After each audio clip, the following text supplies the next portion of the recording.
What's good? What's good? What's good, fans? Thank you guys for tuning in to another episode of Voice of the Fans podcast. This is your man Cam. I'm down here in SoCal. I got my man Cleavon up in the Northwest. How you doing, big guy? Doing great, Big Cam. Can't wait to get this show started. Man, thank you for making time to join us. Fans, however you're listening to us, wherever you're listening to us, we appreciate you guys tuning in to Voice of the Fans podcast. Today, in this episode 133, April 7th, 2021, Cleveland. It's already April. Easter just passed. Is this year zooming by or what? It's flying by, Cam. Can't wait till everything gets back to normal and just really enjoy it. Yeah, a couple months they say they're going to have, and down here by June 15th, everything should be open, full fans in the stadiums. We talked to the Dodgers. Well, I was at Dodger Stadium today. They talk about between May and June 15th, May 1, June 15th, full fans should be in the stadium. Obviously, we got to wear the mask and still do our social distancing where and when we can. But full fans are going to be in the stands. That's going to be interesting, man. Life is coming back in a sense.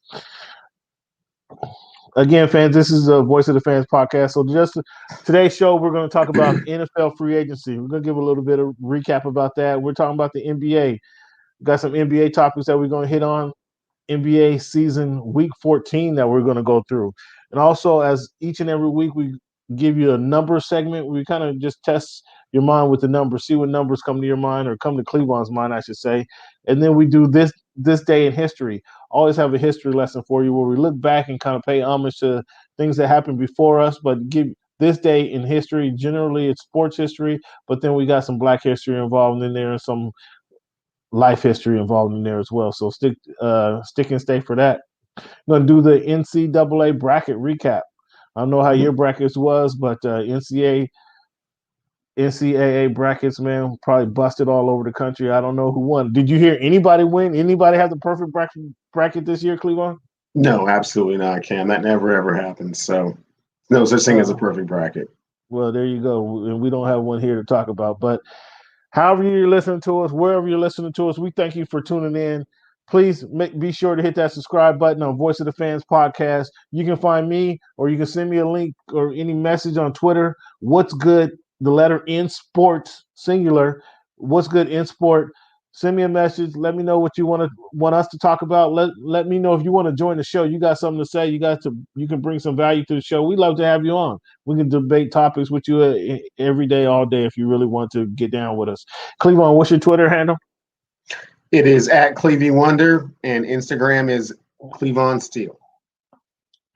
Okay, my Instagram, Voice Up Fan. So make sure you hit us up. And again, leave your comments, leave your feedback. All feedback is good feedback. If you got something to say, let's hear it. I want to thank you again for tuning in, and let's get started with our number segment, Cleavon. Today, April 7th, 2021, week 133. How we do this, we take the date today, April 7th. And when you think of 7, Cleavon, who comes to your mind first, or who wore that number best? Person that comes to mind first, Cam, is Michael Vick. Because he was so electrifying and so polarizing, he's the first person that comes to mind. Person that wore it best was John Elway. 5 Super Bowls, the 2 wins. So that's how I would go with that one. Okay, fans, as I expect nothing less from Cleveland, just to overlook anybody who played in the Pacific Northwest, like Rashard Lewis. He didn't even give him any love. Or David Beckham. I mean, have you the international sport of all the land? Have you heard of David Beckham? I have heard of David Beckham. He doesn't come to mind first, and I don't think he wore it the best. So, okay, well that's fair. That is a question. I have heard of him. Yes. Okay, so number 33. Who wore that number best, Cleavon, or who comes to your mind first? Person that first comes to mind is Kareem Abdul-Jabbar. Person that wore it best is, ironically, the same person, Kareem Abdul-Jabbar. Really? Again, Cleveland, I would expect nothing less than Cleveland for overlooking Mr. Dan Dornick. That's the first person to come to my mind when I think of number 33. Do you remember Dr. Dan? Do you remember Dr. Dan? The fullback could do it all. I mean, the first catching fullback in the NFL before it was even really fashionable. Yeah, he was doing it first, but he didn't really come to mind first per se. But no, I appreciate you giving him a shout out. 206 all the time, So for sure. Kareem over Larry Bird? Kareem over Larry Bird, yes. For wearing the best? Okay. For both of those, yes. Okay, all right. So we got a lot of topics, man. We're gonna break this down in NBA or NFL topics, NBA topics, and then we got some general sport topics that we're gonna get to. But now we're gonna kick it off. We're kicking it off right now with Carlos Dunlap in his conversation with Russell. I don't know if it was Russell or Sierra or Russell. I'm not sure. But Carlos Dunlap said Russ says he's gonna be there. He ain't going nowhere. Is that what you're hearing up there in the 206? Does that put everything to bed? I mean, because he was looking at, he gave the team a list of players or teams that he would be interested in going to. Does this simmer things and put it all to bed, or what's your thoughts on that, Mr. Cleveland? Well, Cam, fortunately, I was able to hear the voicemails that were going back and forth between Carlos and Russell. And basically what Russell was saying was, hey, man, I know you heard a bunch of noise out about what's going on with me staying here, and Sierra don't want to be here, and it looked like Sierra gonna get her way because I'm gonna be here. Okay, if she want to go out and show out and do her thing and perform and sing and stuff, she can do that. But home base is gonna be right here in 206, and I'll be here for a minute, Carlos. So come on back here. And we started something. It was good. We was 12-4. We didn't quite get where we wanted to go, but hey, man, I'm gonna be here to finish this. So don't be worried about all that gossip you've been hearing out there in the streets about, those, John and Sierra conversations, those, late night dinners or whatnot, trying to hash it out, man. We got the G4 the 6 times a year we asked for, and that's all we can ask. You know what I'm saying? So, keep cool. I'm going to be here. And so that was just, very reassuring for me to hear that from him, going back and forth like that. So, It'll be interesting. It'll be interesting to hear what happens when it's October and Sierra says, okay, she's already used it 5 times and she got a couple more shows to do, whether it be in South Beach or Las Vegas or even the Northeast. It'll be interesting to see what happens to the G4 when she wants to reserve it for the 7th time, and what the response is from Snyder and Carol and the families that be. Probably prorated out of the contract if that's what you want to do. We'll see what kind of flexibility is going on there, but we'll cross that bridge when we come to it, Cam. It's a little way too early to get into that right now.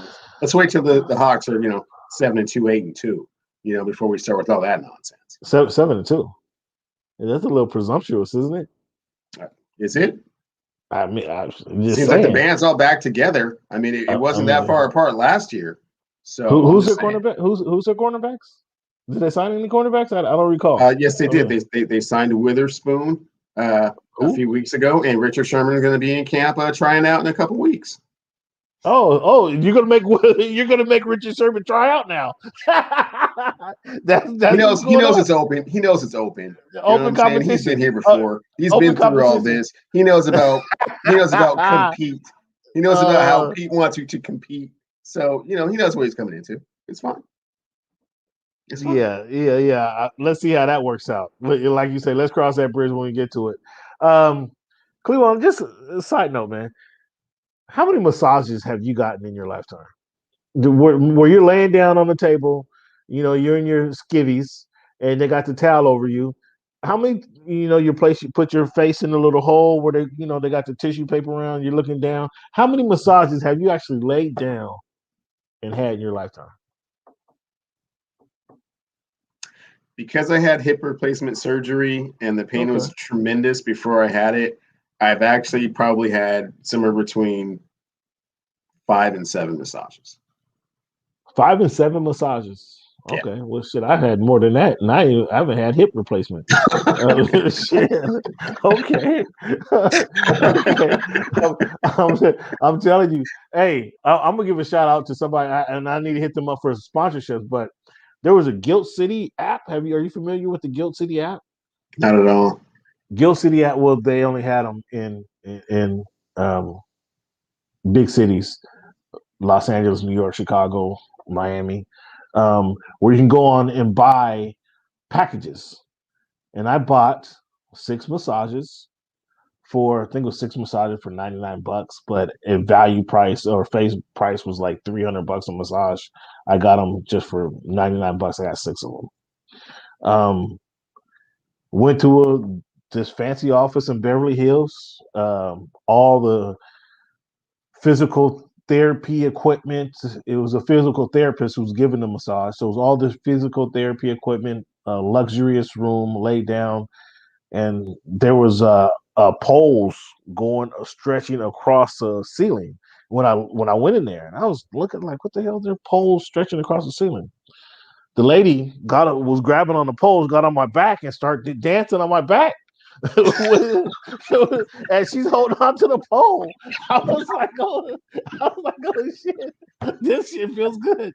I had 6 of them. I used 3 of them in 1 month. And then, I was like, okay, you're getting a little crazy. And then within 3 months, all 6 were gone. So shit, it was absolutely those are some of the best 60 minutes that I've enjoyed in my lifetime. For real.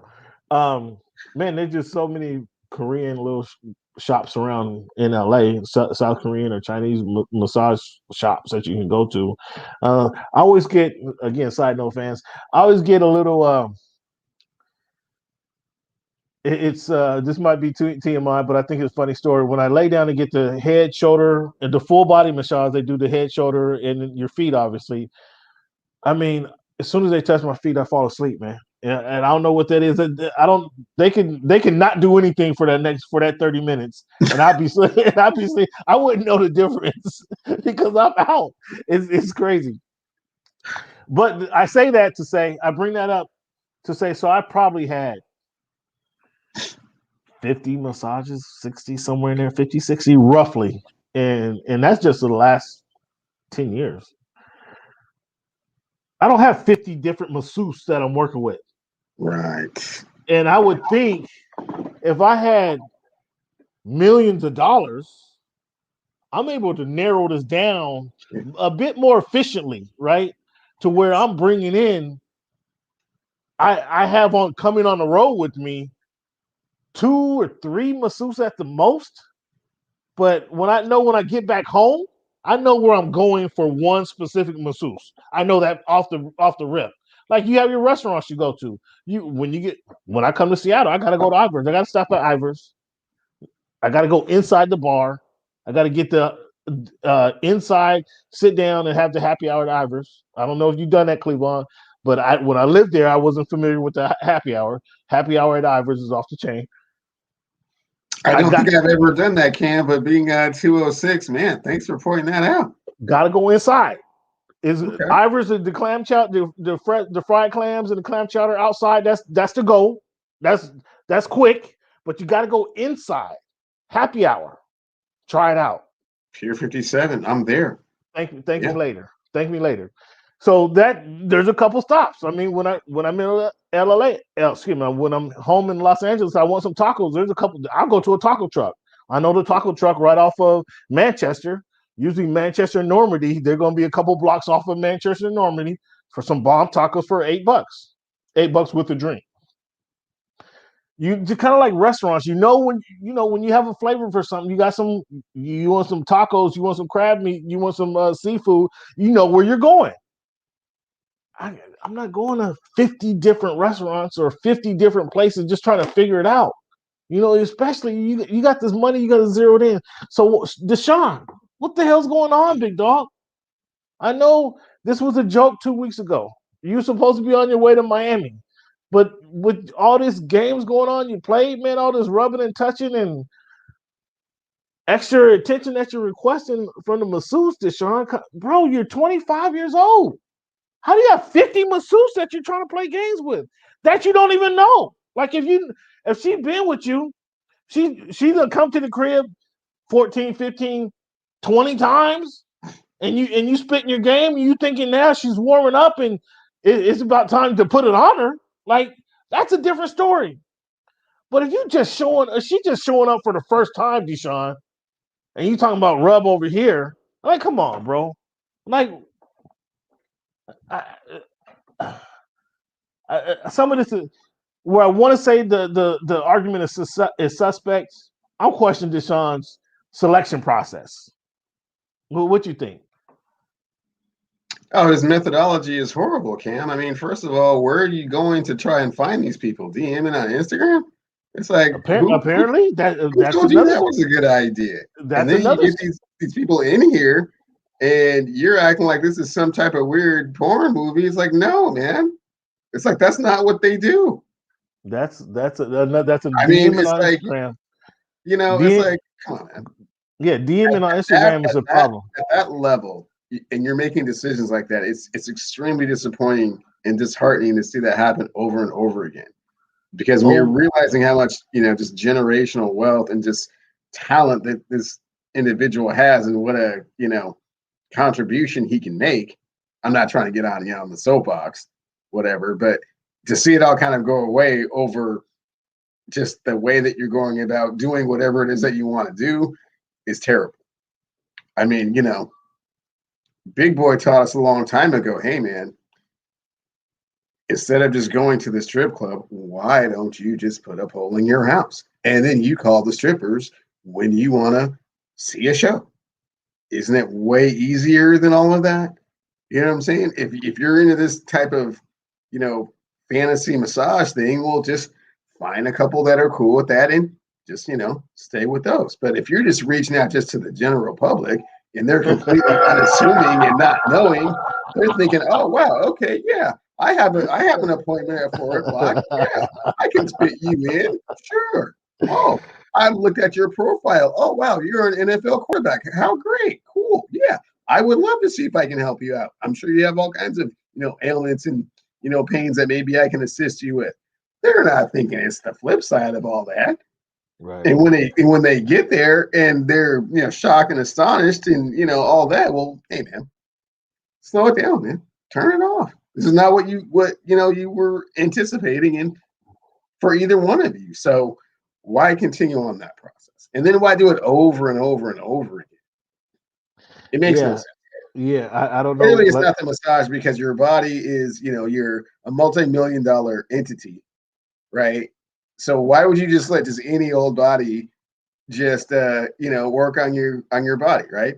You're not taking your Lamborghini down at just Joe's Auto Shop on the corner, man, because I the mean, sign looks cool on the outside. You're better than that, Deshaun. I'm sorry. I mean, as men, we all want a little strange from time to time. So I can't falter for that process or that thought process. But the selection process, he went. Apparently, he went on Instagram and Yeah. hit the DMs. And what they're trying to get him on is he flew some in from Atlanta and then tried that move. That's where the trouble may be, is when he's flying him in from Atlanta or from Mississippi into Houston and then trying to do this. That is seen, that's sex trafficking. Um, when he's doing that, it takes on a different connotation than him going to Joe's Body Shop and bringing somebody over from down the street. And come on, bro. It's Deshaun, you gotta be smarter than that, man. You have to be smarter than that, and more selective. I would think. I would think you would want to be more selective, and it's just the situation is blowing my mind. So he goes from most wanted person in South Florida to now one of the most hated persons in Houston or the NFL in general. And now Nike, I find this interesting that the language they use, Nike suspends endorsement. They didn't say they fired them or cut them. Suspends. We're going to put this on hold a little bit. But even that little gap in break, that gap in time sends a bad message, Deshaun, because what happens now? Beats by Dre or Beats by Apple follow suit. So now you got your endorsements in question. So hopefully he's looking at this thing differently. Hopefully he's narrowing down his selection process. Hopefully some of the big homies talking to him about this. Somebody on the team is getting in his ear like, all right, Deshaun, now you call your one or two masseuse who is cool with you or who you've been trying to get at, and man, leave it at that and stop trying to ship them in because that's a bad look. Agree, disagree? What you think? What you think? No, What do you think I about think Nike suspending the endorsements? Oh, they did the absolute right thing in this climate, in this environment. It's just a bad look if you don't do that, especially being who Nike is. So, yeah, you have to do that. Um, yeah, that was a cool speech that you just talked about like 2 years ago. Like when this was really starting to get going, it's way past that. It is snowballed so far out of his control that just, hey man, calm it down. Yeah, we're way past that. We're in the 20s now. You know what I'm saying? And there's just once you get in the 20s, bro, you're not cutting down 19 of these. You know what I'm saying? You're not cutting down 15 of these. You know what I'm saying? It's 22. And then once it starts getting past that and they start pulling, I mean, we're in the Cosby R. Kelly syndrome, man. There's just too many. Yeah. You can't come back. Nobody wants you. What city wants Deshaun Watson as their franchise quarterback at this point? Nobody. Yeah. He's not going to be able to go to Canada. No, man. No. Unless some strange kind of thing happens, he may be able to there's go to no Canada, way to hold all of this together, man. He may be able to go to Canada, man. Nobody's paying no attention to CFL, man. Come on, Ricky Williams went to Canada, bro. Like months after. I was just smoking weed.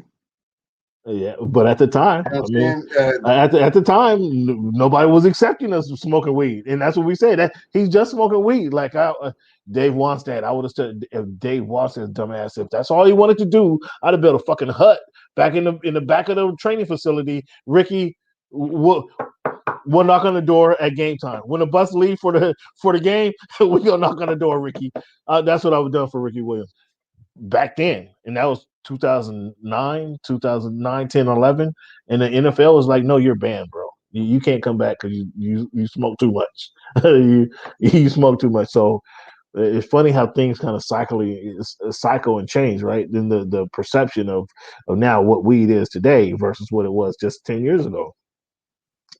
So yeah, Deshaun, man, I hope you got a good PR team. Hope you get your lawyer is worth the money you're paying them, because this is going to be a tough comeback for you, big bro.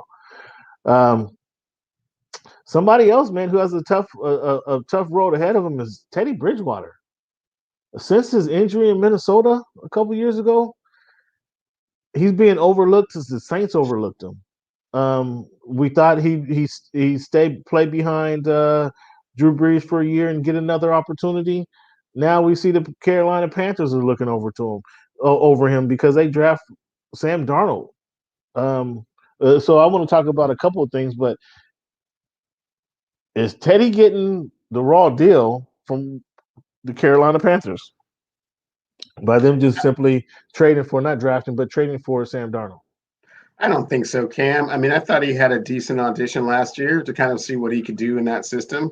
They had some decent receivers. Unfortunately, Christian Jackson, McCaffrey went down very early in the season, so they didn't have a lot of balance. But he was able to stay relatively healthy through the season. There was a few games that he missed, and he looked pretty good here and there. But he didn't look like anyone that was going to be able to take your franchise to the next level. And the New York Jets gave away Sam Darnold for pretty much pennies on the dollar. So why not try that experiment? Pretty much convinced that Teddy Bridgewater is not the guy going forward. So if someone's willing to give you an opportunity to take a look at someone that was a top 5 pick, I would do it. So Teddy went last year 69% passing completion rating, 15 TDs, 11 interceptions. I mean, all he gets is 1 year. That's it. That's enough for you to say I'm going with Sam Darnold. Like, I mean, they didn't trade much for him. A 6th-round pick, I thought is hysterical. 2 and a 4, which, I mean, that's a 2 and a 4 from Carolina, who should be middle of the pack at best. So those are actually going to, the number 2 pick is actually be a decent pick. So out of the 3 draft picks, they got the number 6 is garbage. The 2 and the 4 is you have to be really good at drafting to do anything with the 6 and the 4. The number 2, you're probably going to be top 40 pick. So I thought that's hysterical that all they can get was for Sam Darnold, who they drafted number 3 just a few years ago. From that side of it, I thought the Jets got the raw deal. They just got fleeced, essentially robbed from the Carolina Panthers. But I just thought you give Teddy Bridgewater a season, 15 games, right? 15 games, 69%. What more do you want your quarterback to do? What do you want to have? You expect him to have 30 touchdowns? You mentioned once the star of the team goes down, like you're kind of strapped for cash. You're strapped at what you can do. Who's named the wide receiver for the Cardinals or the Carolina Panthers last year? I had him in fantasy football, and I can't recall his name for the life of me. DJ Moore was one of them. Samuel. They had Samuel. Curtis Samuel? Yeah. Who was the other receiver? Were they game breakers? They weren't game breakers, man. That's my point. I can't remember his name, so obviously he wasn't that good. But that's exactly my point. Exactly my point. Neither here nor there. Look, my point is that they're getting Darnold. What you expect him to do? What you expect him to do? Darnold's an upgrade from Teddy Bridgewater, and so do you. You think? I don't know. I don't know about that. I'm not ready to go there. I'm not ready to go there at all. See, here's the thing, and this is what they do all the time in the NFL. You know the ceiling for Teddy Bridgewater. We don't really know the ceiling for Sam Darnold. Okay, because we don't know the ceiling. Because we don't know the ceiling. I think it certainly can be higher than the ceiling for Teddy Bridgewater. Because we don't know the ceiling, so you're projecting. That's why Justin Herbert got so much run. Let's be honest, because they already knew the ceiling with Tyrod Taylor. No, Herbert got so much run because he came in and broke records day one. As soon as he took the Jets, or he took the Chiefs to overtime. He got better. There was no reason to go back to Tyrod Taylor because they already knew what they had. Bro. I watched this with my two. I was in the building with my two eyes. We know somebody is got a threshold. They're only going to get so good, and you have another talent that you're not sure where they're going to go. Go the other way. Especially for a second, a fourth, and a sixth round. Herbert against the Chiefs went to overtime against the defending champions, second game of the year. I'm sorry. I didn't mean to test the Herbert nerve on you. I'm sorry. I mean, you got to come with a different. You got to come with something else. Did I get the nerve? You got to come with something else. Because I watched that. I watched that all season. I was in the building to watch it all season long. Let's bring it back. Okay. Back full circle. No, but you want to say Teddy Bridgewater has a ceiling, is what you're saying. You say Teddy and Sam Darnold. I'm not going with Sam Darnold tomorrow. I'm not sure what his ceiling is just yet. You talking about? So why did you want Sam Darnold to run your team in Seattle? There's a reason you don't want Sam Darnold to run your team in Seattle. There's a reason for that. We already have Russell Wilson that has not missed a start ever. Well, that's not an upgrade. That's yet to be determined. How long you have Russell? That's yet to be determined. I know what he told. I know what I heard in the voicemail exchange with Carlos. So yeah. Okay. It's fine. Oh well, again, that's yet to be determined. However, Sam Darnold. I mean, what you talking about? He's an upgrade over what Teddy Bridgewater done. We've seen Teddy Bridgewater lead the Minnesota Vikings to a playoff record before he got hurt. We've seen him when he stepped in for Drew Brees kind of do a fine job. I'm going with Teddy. Sam Darnold has to win that competition. He's not. We don't anoint him on April 15th starter of my Carolina Panthers. That he has to win that job. And I'm not quite sure he can win that job over Teddy Bridgewater, But again, for what they pay for him, I mean, he gets a shot. I can say that he gets a shot, but I'm not sure. And so, talking about quarterbacks, which quarterback has the most promise in your eyes in this upcoming draft? Trevor Lawrence, Zach Wilson. We talked about Justin Jones a little bit last week. Trey Lance. Who is Jacksonville, hands down, they're going with Trevor Lawrence. Any way somebody else gets drafted number one? No. Nope. So then the Jets at number two, all things point to Zach Wilson going number two. Are you comfortable with that? Do you go? Where are you going?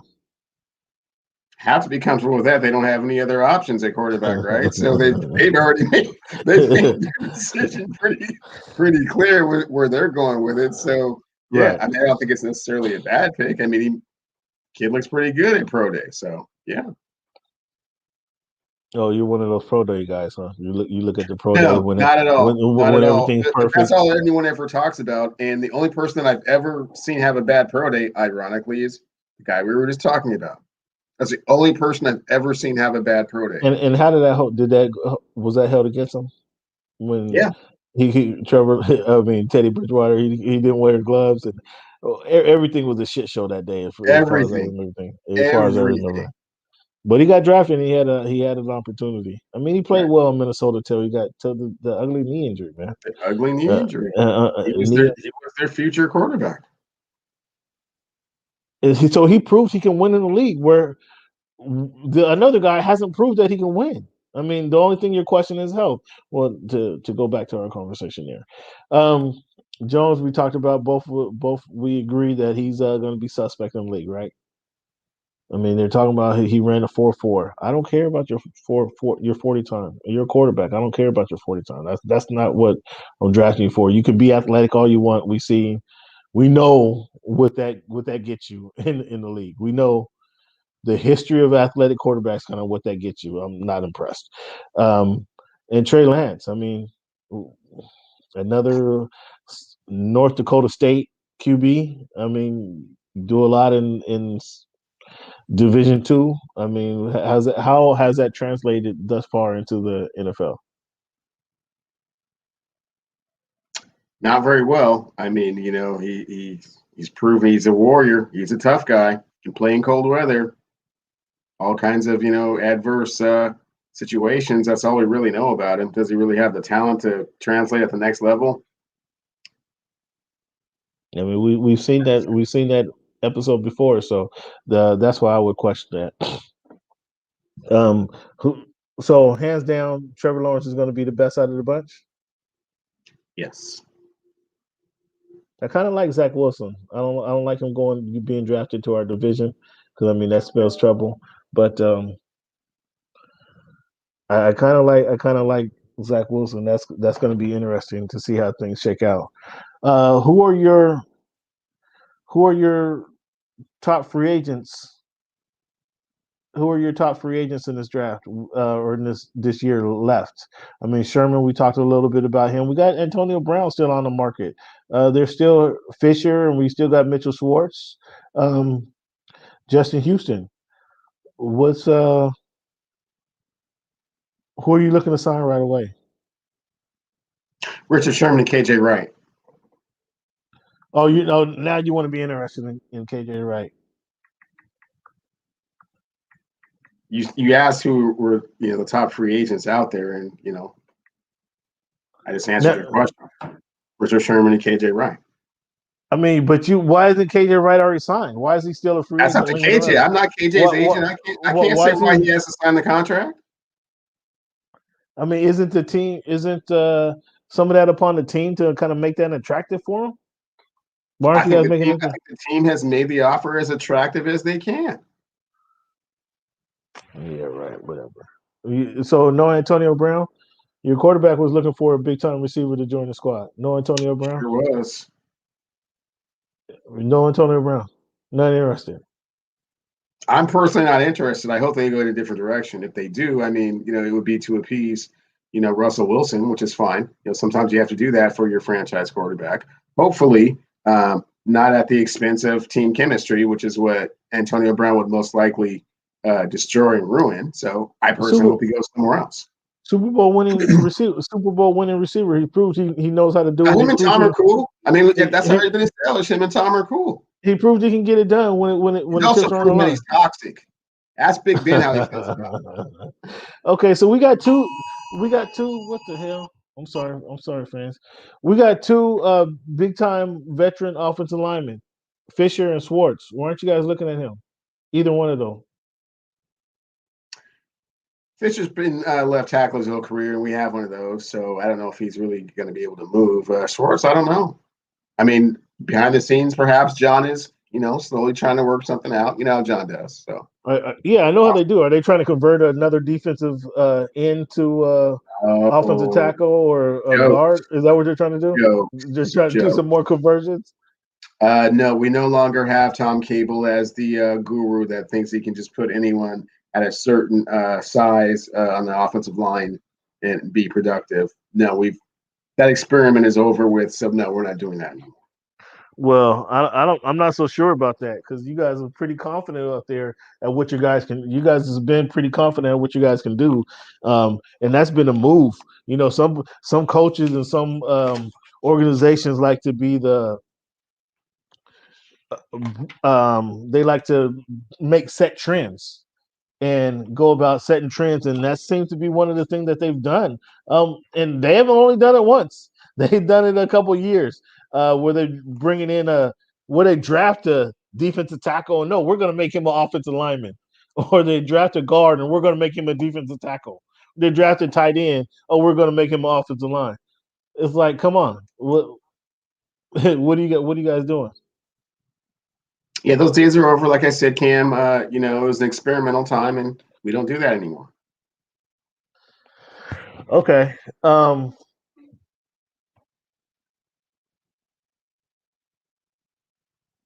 Well, Cleveland, those are NFL topics, man, for tonight. We don't have any picks to make, so we're going to take a break here before we get into our NBA topics. So let's look at the clock.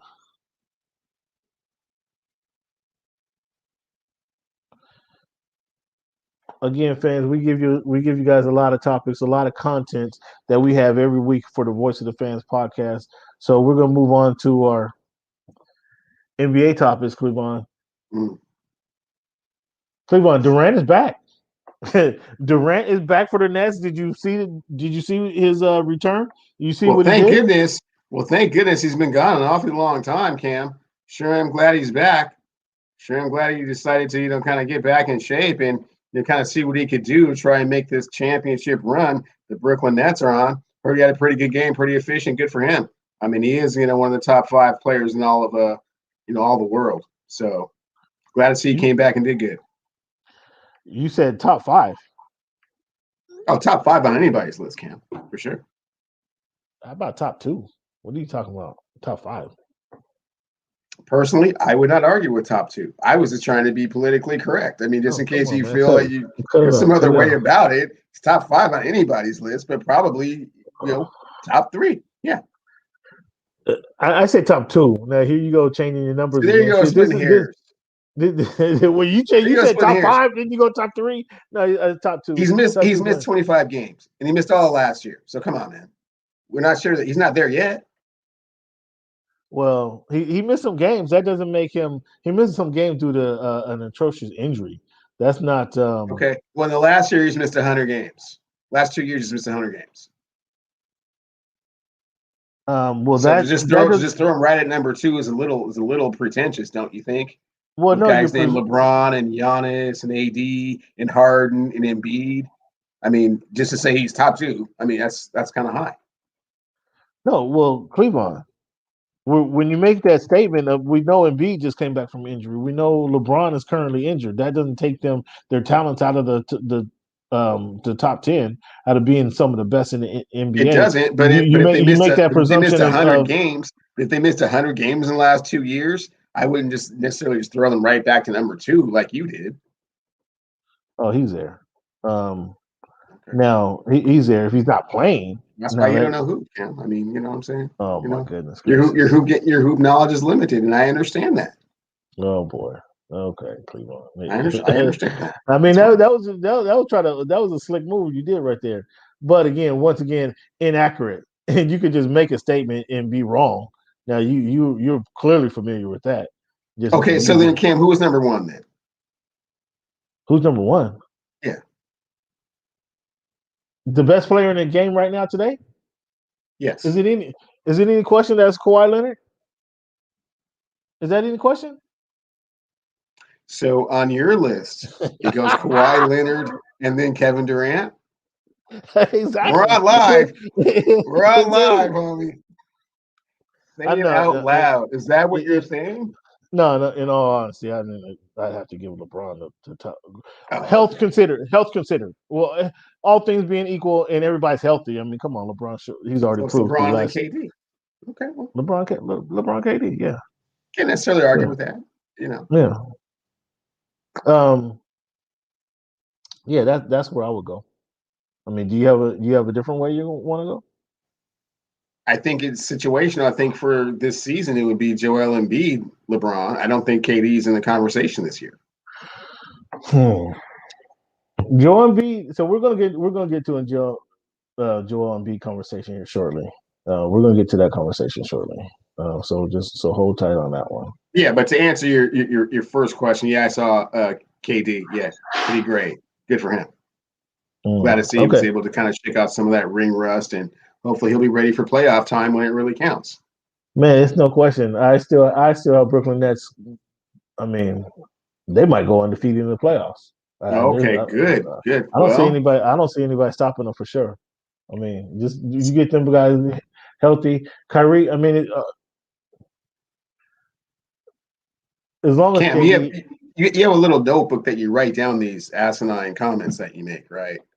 So no, we can revisit them later. I have the sticky notes. I already said. What do you want? What are you trying to concern? To write down on the sticky note, and then we need also fans. We're going to get a sticky note board so you can see all of the things that we talk about during the show. But this one to add to the sticky note is, but they might be Brooklyn undefeated. Nets may go through the playoffs, the Eastern Conference, undefeated. That 100% will not happen. Well, you don't have them going to the finals. May go through. I don't. I have them losing the second round. And you're bananas. This is you talking about. I don't know hooping. You got the Brooklyn Nets losing in the second round. Get this. Yes. How lose it to who? They're gonna be the number one. They're going to lose to the Miami Heat. Oh my goodness gracious. Bam Adebayo. I like Bam. I like Bam. I like Jimmy. You're gonna like him a lot more when he's guarding Kevin Durant. Oladipo. Yes. You're putting your chips on Oladipo to stop who? Kyrie or James Harden? Which one? Who's Oladipo going to hit? Which one he's going to stop? Oh, he can D up. Exactly. Well, exactly. He can do who? He can slow down. He can minimize the effect. Yeah, right. Yeah, exactly. I mean, he's not really stopping. He's not really stopping Kyrie or James Harden, but he can minimize the effect, though. Okay, and you're Jimmy's gonna get the other way. And you're counting on Duncan Robinson and Tyler Hero to slow down also and minimize the effect of James Harden and Kyrie Irving. That's what you're counting on. Swishing from the outside. Okay, so who's stopping Joe Harris? Tyler, Duncan. Whoever rotates out will be fine. Duncan and Hero. Whoever rotates on the best shooter in the league will be fine. Cleveland, come on, cut it out. I don't know who. I'm putting it down right now. Don't disturb me. Miami, Brooklyn, BK, and I'm not even putting May. I'm putting will go through Eastern Conference undefeated. I don't see these guys. I don't see who's beating them.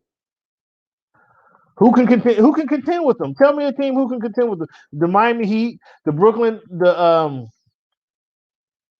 Philadelphia Sixers may get a game, maybe. May get one game. Boston ain't beating them. The Milwaukee Bucks don't have a chance. Come on. You paid Drew all that money. I hate to say that paying Drew was a waste of money, but that doesn't move the needle. That doesn't move. Do you disagree? To me, it had a Mike Conley feel to it, man. Like you're locking in someone that's going to play solid point guard for you. They're always going to get you 18 and 10. They're always going to be a team guy. They're always going to make the team better. They're always going to defer to someone else as a superstar, and they're going to be a glue guy. not going to take you to the next level. I mean, I like him.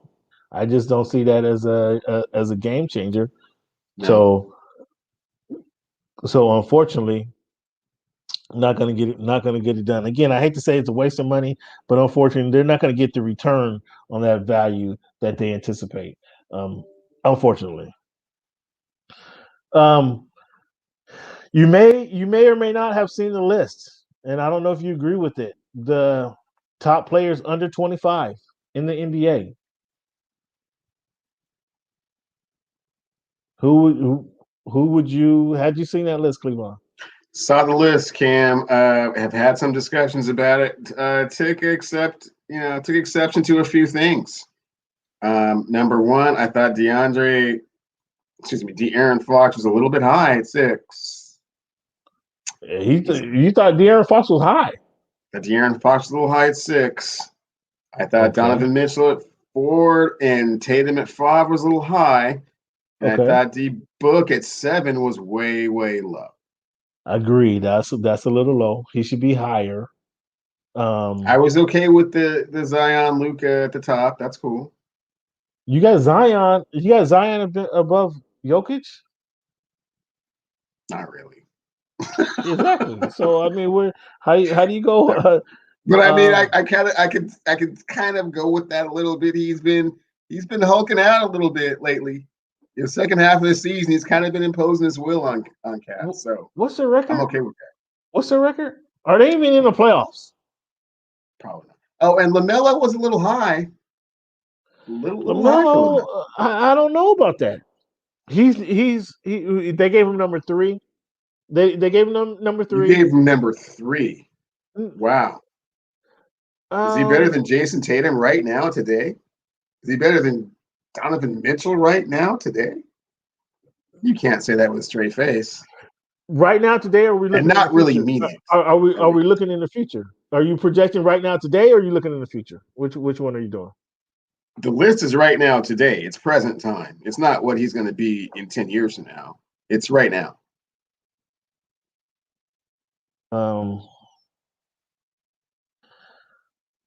So right now today, no. Yeah, right now today, no, it's not. He's not. He's not. No, to answer your question, no. Simply no. He's not in that list. He's not number 3 right now today. Yeah.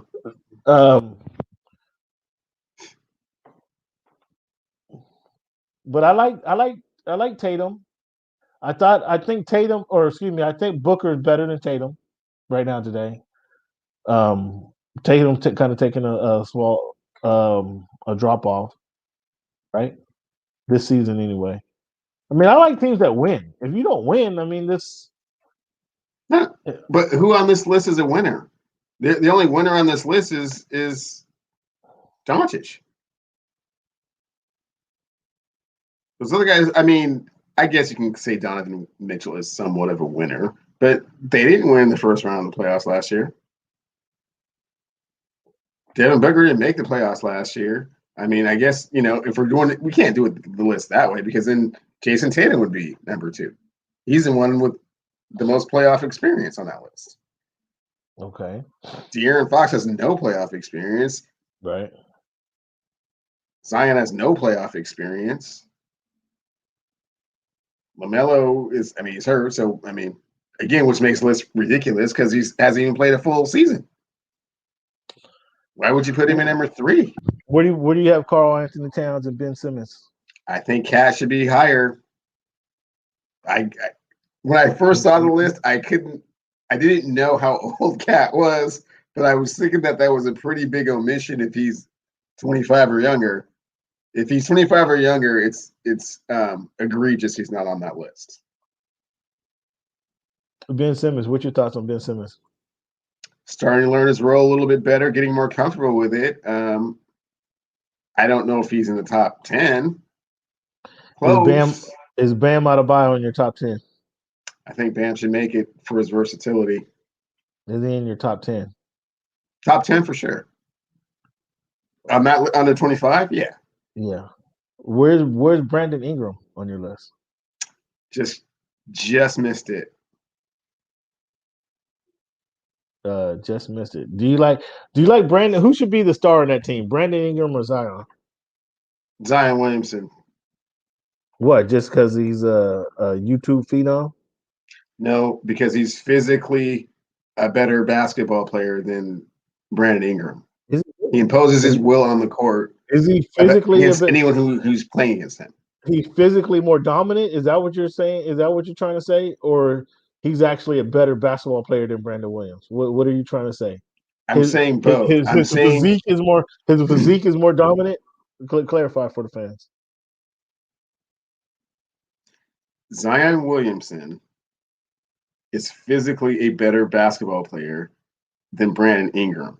Brandon Ingram is smooth, that's a lot. Fluid, 6'10", can shoot it from three. Does not impose his will on the game the same way. He has handles. He has handles. He can shoot inside at 3 levels. He can score. Huh? So does Zion. Zion has handles. He doesn't get. He can't score on 3 levels. He's not shooting threes on you. He can shoot threes. Well, come on. I think he shot 2 threes this season. Okay. Well, I mean, I saw a game last year. He went 4 for 4 in a row. So he can do it. A game.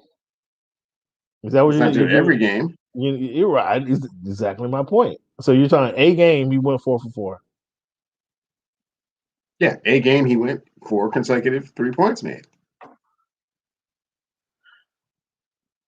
I don't know about that, man. I think Brandon Ingram is. Let's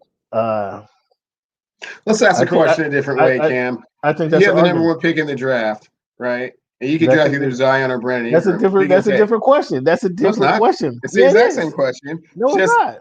It just points to the fact that you don't want to answer the question. No, it doesn't. Who would you take? Isn't that what you asked me? No, that's not what I asked you. I said who was the better player, Brandon Ingram or Zion Williamson. So if you had a choice between the 2 players, why wouldn't you take the better player? Who's more important to the squad? Zion Williamson. What? Why? Because he's big and he can dunk?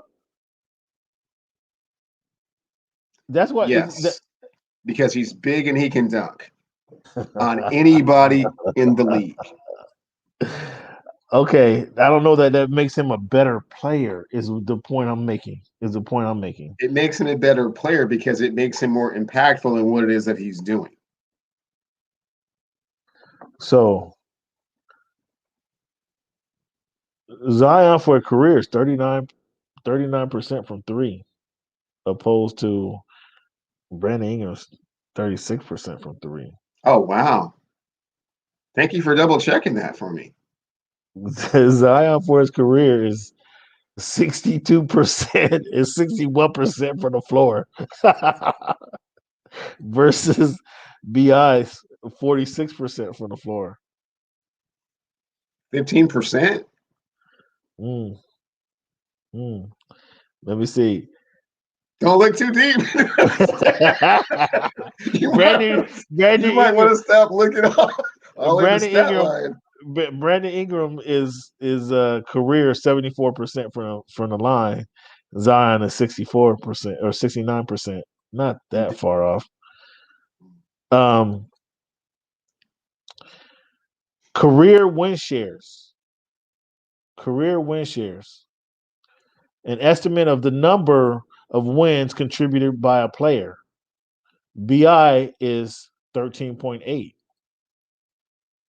Zion is 8.8. This season, Zion is. Do you even know what that stat even really means? I just told you an estimate of the number of wins contributed by a player. Man. Oh! Now you want to ignore that one. Ignore that one. That's your contribution to wins. That is so speculative. Come on, man. Okay, would you rather go PER? I mean, I would rather go with the eye test. Man, these two kids. If you had one to pick, I am picking the dude that comes down the court and can't be stopped. Okay, so them being on the same team, you're leaning to Zion gets the ball. Zion is your number 1 guy. That's what you're saying. Yes. I don't know. Well, that is yet to be determined. I like Bi and what he. I like Bi and his all around game versus Zion versus just tucking on your face all the time. I know it. versus is kind of limited, right? Sometimes stepping out if he has to, but most of the time he doesn't step out because he just doesn't have to. So when I send Zubac to the middle to throw that shit out the screen, or It won't happen. we seen Gobert. No, it won't happen. Well, by the Mm-mm. way, he did dunk on Zubac is Gobert. not enough, my friend. I mean, so You that saw was what he just did to Giannis, right? I saw what he did to Gobert too. Who was the next person in Okay. line? Yeah, So so after you do that to Gobert and Giannis, that means there ain't nobody, man. so let's make this list. So you go Luka number one, right? Luka's number one. Jokic number two. I mean, can you argue that? I wouldn't have a problem with Joker being 2, no. Who would you rather put at two? Can't think of anybody. Where is Zion on your list? He's coming in at number 3. Zion is coming in at number three. What about Mr.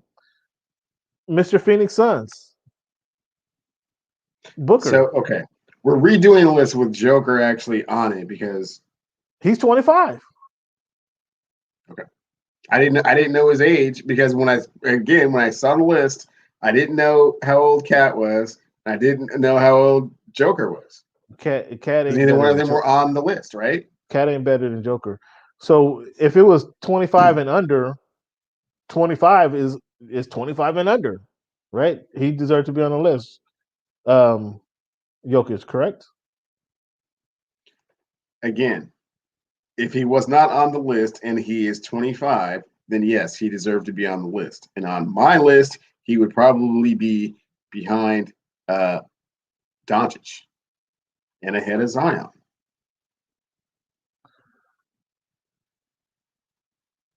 Okay, where is so we got Luka,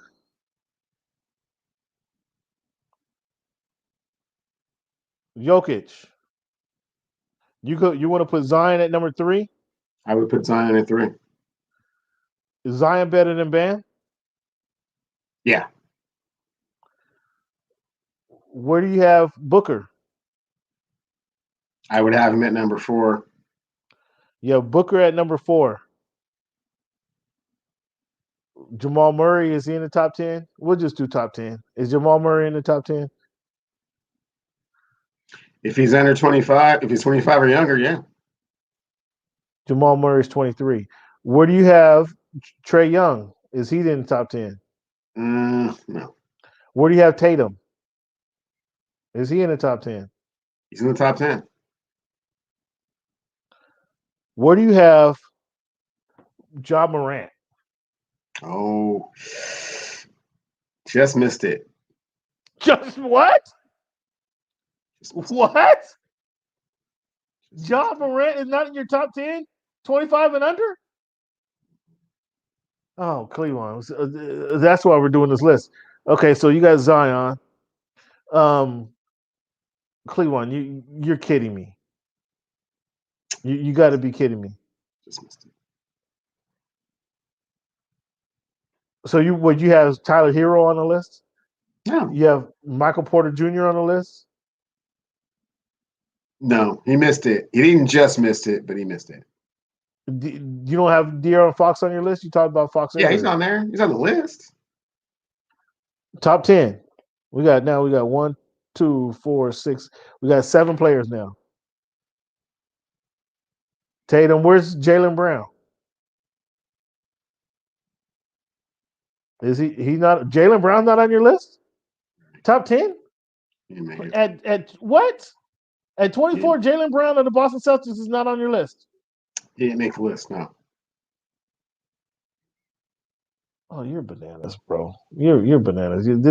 You're being exposed, Cleveland. You're being exposed right now. I put LaMelo on the list before I put Jaylen Brown on the list. You're being exposed right now, Cleveland. So who's playing your defense? Who's getting your rebounds? What do you mean? This isn't like an all-star team. This is like the top 10 players under 25. They don't got to play positions or nothing. They just got to be better than the other Is players under 25. Is Simmons on your list? He didn't make the last list, so I don't think he's going to make this list. Ben Simmons does not make your list of top 10 players under 25. At 24 years old. The way that we're going down the list, he might be 10. Goodness gracious! Oh my goodness, man! See, you're being exposed, bro. I was trying not to embarrass you like this. So, you got Donovan Mitchell? He's on there. He's in the top 10. Okay, so now we just established top 10 players. 1, 2, 3, 4, 5, 6, 7, 8, 9, 10, 11. You tell me who's not on this list. Okay. You already told me, but so we got Luka number 1. We got Joker number 2. You say you want to put Bam at number 3. That's debatable. No, or I said Zion at number 3. Excuse me. You said Zion at number 3. That's debatable. We got Booker number 4. Do we go Booker, Tatum, Fox, Ball, Simmons, or Mitchell? Or Bam? Who's at number 4? Bam, Booker, Tatum. Booker's at D-Book's at 4. So at 5 is that Bam, Tatum, De'Aaron Fox, Ball, Brown. That's Jason Tatum. Tatum is 5? Tatum is 5. Do we have Simmons, Mitchell, Jaylen Brown, Ball, Fox, Ja Morant? Who do you have at number 5? Bam? No, we're Fox. at 6. We're at 6. Do you have Bam, Fox, Ball, Brown, Simmons, Mitchell, or Morant? We're at 6. Okay. You're at 6? And I will go with Bam at 6. Bam is better than Fox, Brown, Ball, Simmons?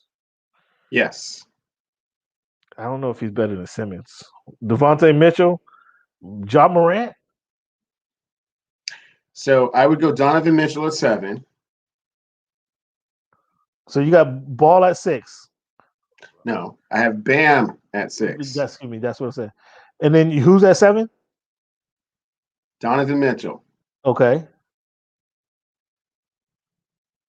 So I believe that we said that we thought that Karl Anthony Towns was a glaring omission from the list, right? Well, I don't know about glaring omission. He's 25. Okay, well, I'll go with him at number 8. Mm-hmm. Okay. I'll go with De'Aaron Fox at number 9. Okay. That leaves Ball, Brown, Simmons, Morant not selected for that final spot.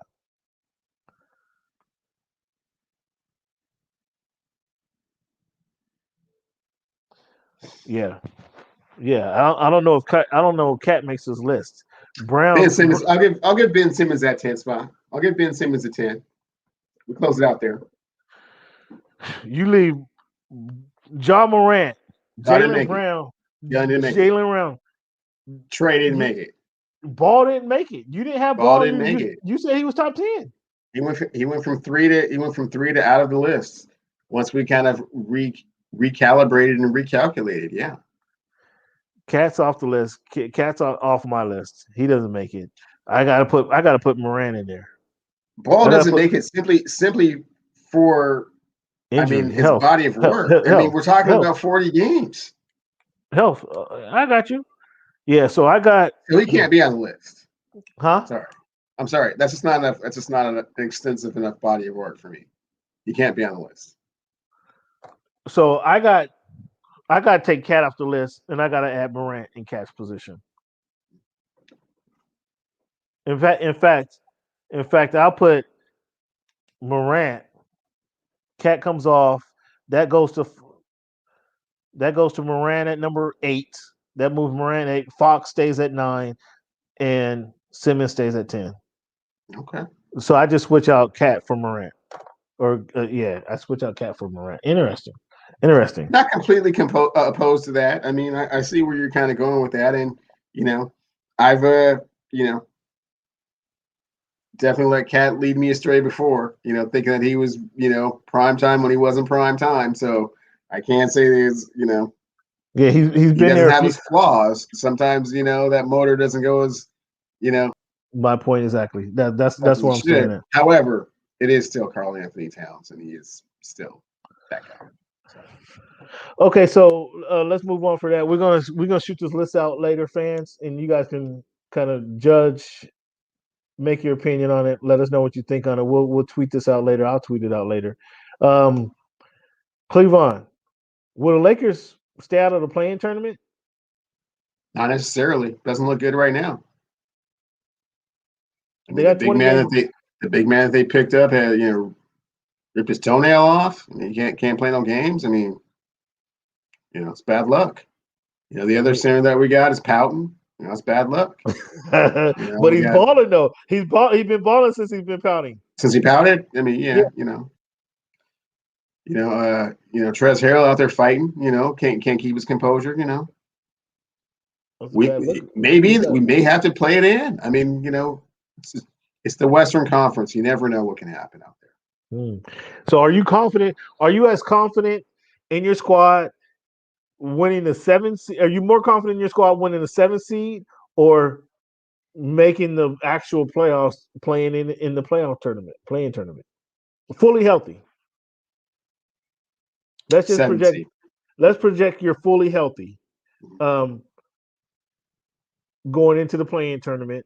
Are you as confident as your team just powering through the play-in tournament, fully healthy? Oh, sure, yeah, that's not a problem. So not a concern. Okay. Did you happen to see last night? Well, it happened on Sunday. Actually, you try to gloss right over that. You didn't even want to talk about your Easter Sunday, where the Clippers smacked around the Los Angeles Lakers. Did you put they put the wool over the head, the bag over the head, and smacked them up? You just probably want to ignore that one, right? You didn't pay nothing to see there. Clear the area. I mean, Oh, you was no, out to dinner. No AD, no LeBron, no Andre Drummond. I mean, what are we talking about here? Okay. Did you see there was happened to be a point guard number 4 in 13 minutes of play come out there and shine and do what he does? Did you see that? Number 4. Perhaps you heard of him. Rajon Rondo made his inauguration onto the Los Angeles Clippers. Did you see that? They got Benedict Arnold over there. They got actually they have 2 versions. They have Benedict Rondo and Benedict Cousins. So they actually have 2 versions. Well, but, I didn't the one that you're referring to, Benedict Rondo, that's fine. Benedict Rondo. That's fine. You miss him, don't you? Of course. How are you not going to miss Rajon Rondo? You miss him, don't you? Okay.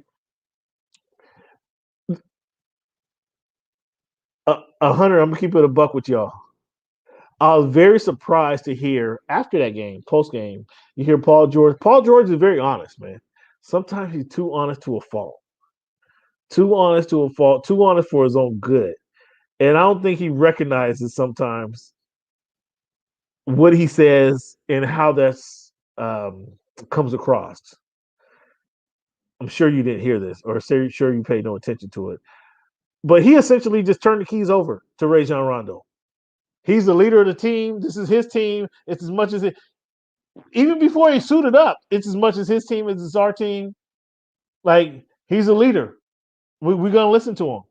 There's no debate about that. Like, dude, can the dude play a game? Can he coach you up on something? Where does he come in just being signed and automatically you're turning the keys over to this dude? Where's your competitiveness? Where's your fervor? Where's your sense of ownership? Your sense of urgency? I like Paul. He's a good guy. No, Cam. I'm sorry, Cam. Yeah. You're reading the tea leaves correctly. Yeah, somebody that just came into town 15 minutes ago on a team that was supposed to go to the championship and win the championship last year with 2 marquee players on it and several other players that have been there trying to build this foundation for years and years. None of them are leaders. None of them are what? None of them are leaders. If you're a leader or one of the leaders of a franchise, do you just let some dude just walk in and be like, and just anoint them the leader? They don't even have to really actually do anything. There you go. That's even a better word. Just anoint him. He doesn't. Even, Yeah. He hasn't been in the locker room a week, and all of a sudden he's a leader of the team. He gets the keys to the car. Yeah. He gets the keys to the car. Leader. Right. That without debate or discussion. Yeah. It shocked me. It was like that's a team that didn't have a leader and is relieved that someone else will take on those responsibilities for them. Because they don't want to do it or be that. And that's not a good look. I like Paul. I just when I heard him saying this over the Zoom conference, like Paul, what are you talking about, man? It just you anointing the guy who hasn't played for you, and is that awareness? Is that just self-awareness? Hey, man, I didn't want to do it. I couldn't do it. Whatever it may be. Here, you take over. Here's the key. You take over to do this. Like that's how it felt to me, and I'm thinking, as a guy with some stature in the league, a guy who's been through some tough battles, a guy who's competing for the Eastern Conference Championship.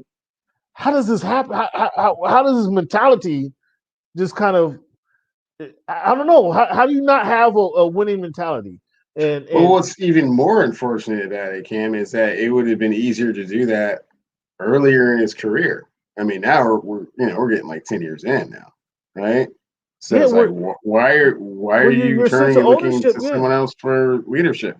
Well, your sense of ownership should be there. Like you should be saying, "We got by this." This point, you should be right. Exactly. Should have established yourself as one of the leaders, and certainly not one that's just going to just turn it over just to the guy that you just traded for like 15 minutes ago.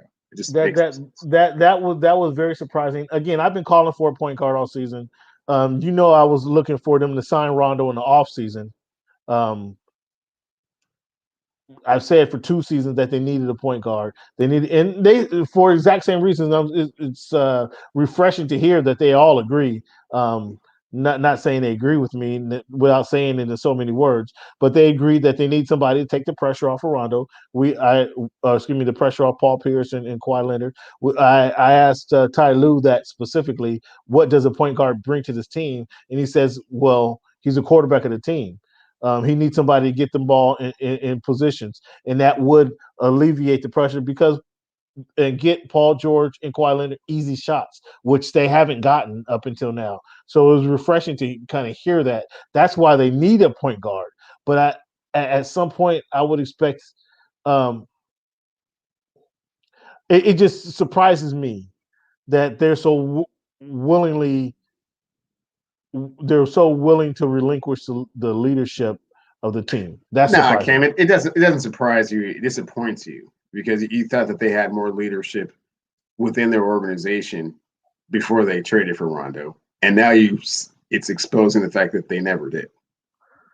So, poor leadership was the reason they lost in the finals. I wrote that. You can go back to my article and see what's good in sports. You can see one of the reasons for their colossal collapse was they had no leadership.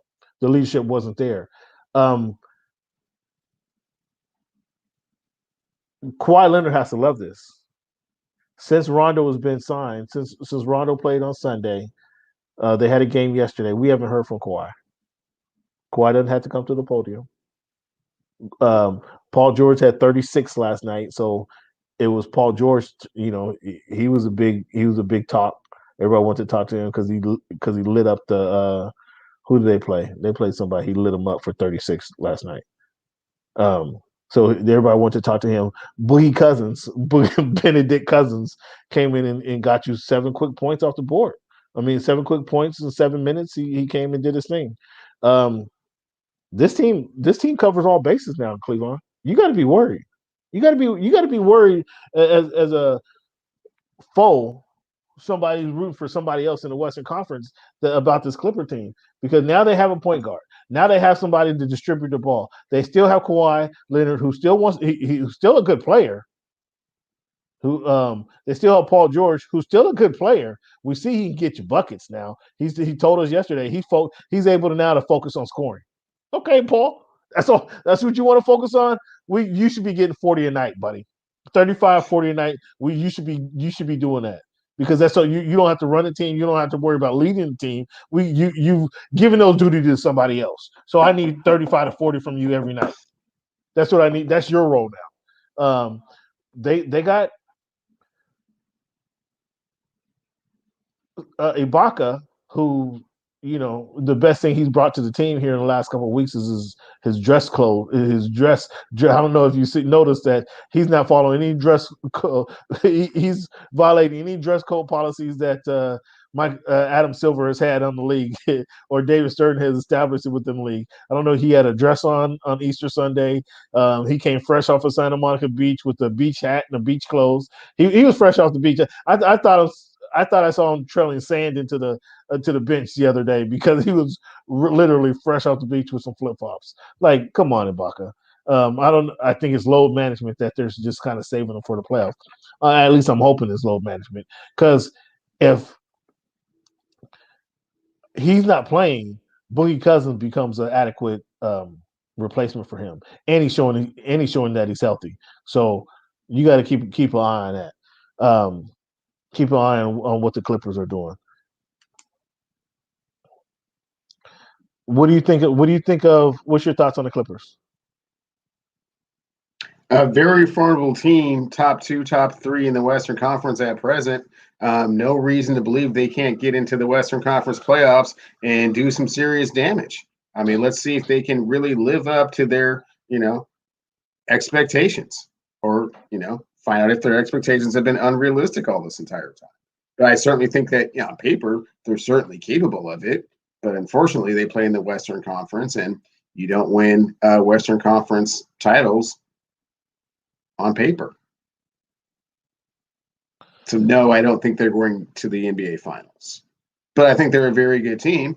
And, I'm not quite sure how deep they'll get into the playoffs. Kind of depends on how the seeding goes. But, well, they're going to be top chances. They're going to be top 2 or 3. They as if the season ended today, they'd be playing Portland, who they smacked around last night.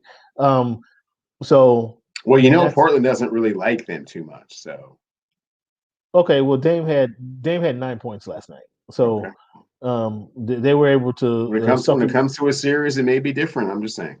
I'm just saying they suffocated them last night, and CJ went off for, I think he had 22. But that 22 points, if Dame ain't giving you 32, is mute. I don't like it's a regular season game, Cam. Let's not get carried away. Okay. So last night, well, they made a trade. The Portland Trailblazers made the trade. They got rid of Gary Trent Jr. for Norman Powell. What do you think of that trade? What do you think of that move? I thought it was kind of suspect until I saw Norman Powell go off for 30. I was like, oh, okay. I guess they knew what they were talking about. I mean, I personally like Gary Trent Jr. I thought he was a pretty good player. I mean, he'd been, injured for most of the season, so you couldn't really see what he was doing. I thought he, balled out a little bit in the bubble last year. So, yeah, I was a little bit upset about it. I mean, I don't want to say upset about it. I was a little bit surprised they made it, but then I guess I just hadn't seen Norman Powell play enough. But he can hoop. Yeah, he was he's a champion. He won a ring with the Toronto Raptors, but I thought that was kind of a wash. I mean, Trent Jr. was a shooter. Norman Powell kind of does a little more than just shoot. So I kind of thought that trade was a wash. Anyway, last night he didn't register on the Richter scale against the Clippers, who again smacked him around a little bit last night. So that would be a 3-6 matchup. I'm not sure the Clippers need to be concerned about that one. I'm not sure about that. So that moves them on to whoever ready and wants some more into the next round of the playoffs. And whether it's the 4-5, who I think it would be. No, it would be the number 2 after that. So it would be Phoenix. Phoenix. So Phoenix is going to beat your Lakers at 7?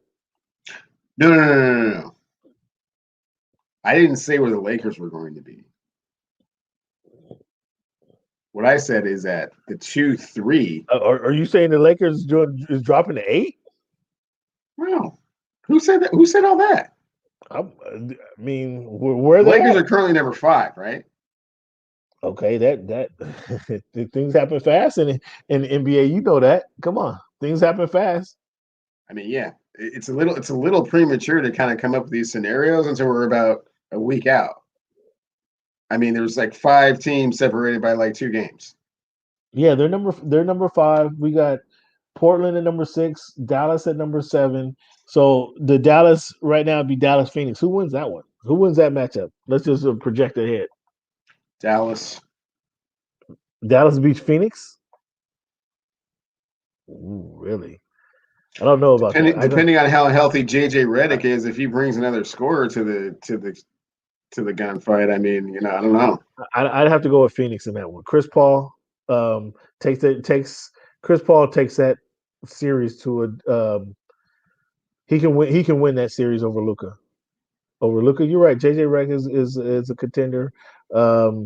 Is your boy going to be able to play? KP Kristaps Porzingis, is he going to give you big time basketball? It's a huge question mark and a huge wild card. Without him, no, they won't win that series. With him, yeah. But I mean, I think Chris Paul, DeAndre Ayton, Booker. I mean, you just gave me Booker as your number 4 player under 25.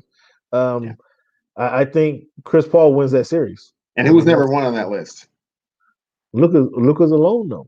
He's alone. He's number 1. Look, I don't agree. Luka's alone is what I'm saying. You just said if JJ Redick steps up and performs, and he's not pouting that he's not in Brooklyn.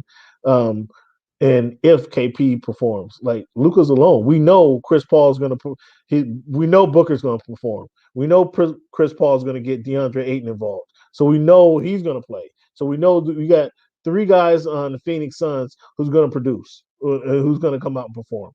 That's why I would say that in that series, Phoenix beats Dallas, and then that's Clippers Suns. Oh boy, that would be good basketball. 7 games of that. We'll see that matchup tomorrow night, actually. But 7 games of that series will be some good basketball because Chris Paul didn't like the way he was ushered out of town, right? And we know there's blamed, blamed for their lack of playoff success. Well, has Chris Paul had playoff success anywhere he went? So, some things kind of stick with you. Well, excuse me, you're the one that's projecting all this playoff success coming now. And based on what I didn't know, I was hoping eventually you were going to get to that part where you were going to, shine the light on yourself. Like, oh yeah, not so much playoff success.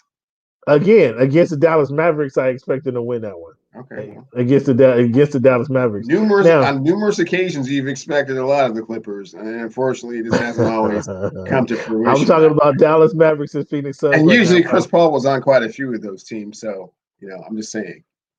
There's a commonality there. I mean, that would be a good matchup because again, we have the Booker, Paul George kind of beef going on, and we know what happened in the bubble when Booker put it to those guys.